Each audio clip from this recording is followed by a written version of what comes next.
بیٹے کو قتل کر سکتا ہے؟ بھلا یہ کیسے ممکن ہے کہ ایک باپ اپنے بیٹے کو قتل کرے؟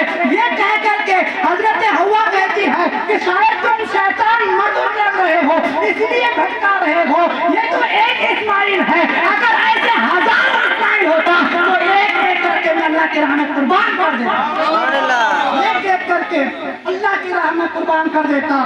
حضرات محترم، حضرت ابراہیم علیہ السلام حضرت اسماعیل کو لے کے جا رہے ہیں، وہ شیطان پریشان حال میں وہاں سے بھٹک کر حضرت اسماعیل علیہ السلام کے پاس پہنچتا ہے اور کہتا ہے اے اسماعیل تمہیں معلوم ہے تمہیں کہاں لے کے جایا جا رہا ہے؟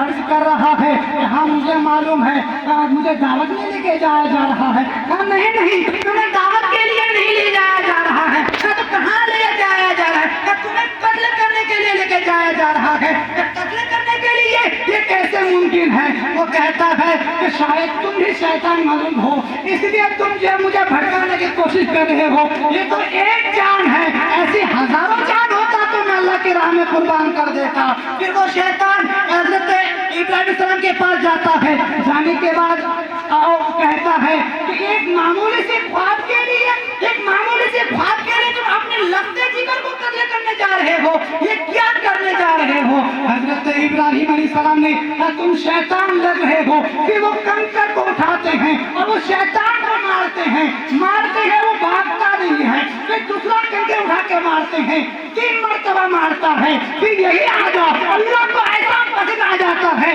پھر جب کوئی حاجی حج کرنے کے لیے پہنچتا ہے اللہ اکبر، تو پھر وہ حاجی جب تک اس شیطان کو 3 کنکر نہیں مارتا تو اس کا حاجی میں کچھ نہ تو کچھ کمی رہ جاتی ہے۔ حضرات محترم غور کیجئے گا، حضرت ابراہیم علیہ السلام اس شیطان کو وہاں سے بھگا دیتے ہیں، پھر لے کے آگے بڑھتے ہیں۔ تو آگے جانے کے بعد جب وہ قتل کرنے کے لیے اپنے شہزادے سے کہتے ہیں اے میرے شہزادے، میں اللہ کی بارگاہ، مجھے اللہ کی طرف سے خواب آئی ہے، میرے خواب میں دیکھا ہے کہ تمہیں میں قتل کر رہا ہوں، اب تمہاری کیا راضی ہے؟ اب تمہاری کیا راضی ہے؟ تم راضی ہو کہ نہیں؟ تمہاری طرف سے کیا اجازت ہے؟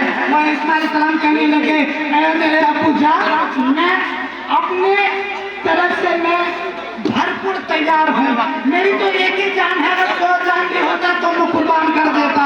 وہ یہ کہہ کر کے اپنے پاس کو دلاسا دے رہے ہیں اور حضرت محترم پھر حضرت اسماعیل علیہ السلام کو ذبح کرنے کے لیے تیار کیا جا رہا ہے۔ آنکھوں میں حضرت ابراہیم علیہ السلام نے پٹی ڈالے ہیں، وہ